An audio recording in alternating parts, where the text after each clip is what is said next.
Kereta ni wah, kapah 12 nai wah lang. Cilon telefon ni lah. Hello, my husband. Di padron. Oh, mantong bak kantu hana ni wah lang. Kajan ni wah.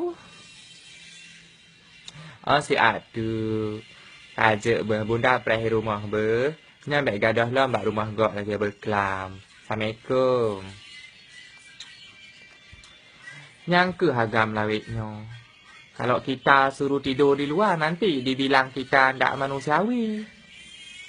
Nggak kita masak nasi dibilang kita isteri tak berbakti. Padahal dia lalai dia empung kamenggop. Memang tak fikir itu sebagainya. Yang betul Cik Ji mandu. Halo Nyak Na. Lipat. Oh di rumah. Kiwan kan apa yang bayu tang. Alah, calon tak bukan hana baru sak ajak rumah Pak Kecik dengan bajet cukup lagak ke bawah warna merah mencerah-cerah ke nak ke di. Hana aku fikir lego, bak meduk pi kapunggung beraya tu hanjit duk gop lain. Bajet hana 10 meter je apa habis. Urung jangan pegang hana pek, carong tak dah berku jak rumah kah 2 menit tu. Pek kamu somnya kamu sok ko bertuh rumah. Assalamualaikum. Kayak itulah orang zaman sekarang. Kalau bayar hutang enggak ada duit. Bajet.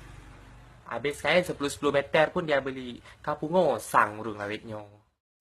Hai my husband. Kepa nak jok HP lagi nyo ke bunda. Entah apa dia kasih-kasih HP buat bunda.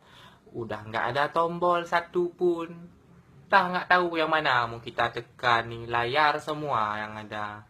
Ni salah-salah bertus nanti kalau salah tekan. Kadang ada boom di dalam.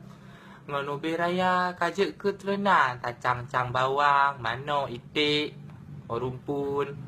Di balik, hana itu tanya awak gampung. Lawitnya kan tinggal bak kota kan agak tak kaya. Alah cok boh ke di. Malai lulu ajak lomat.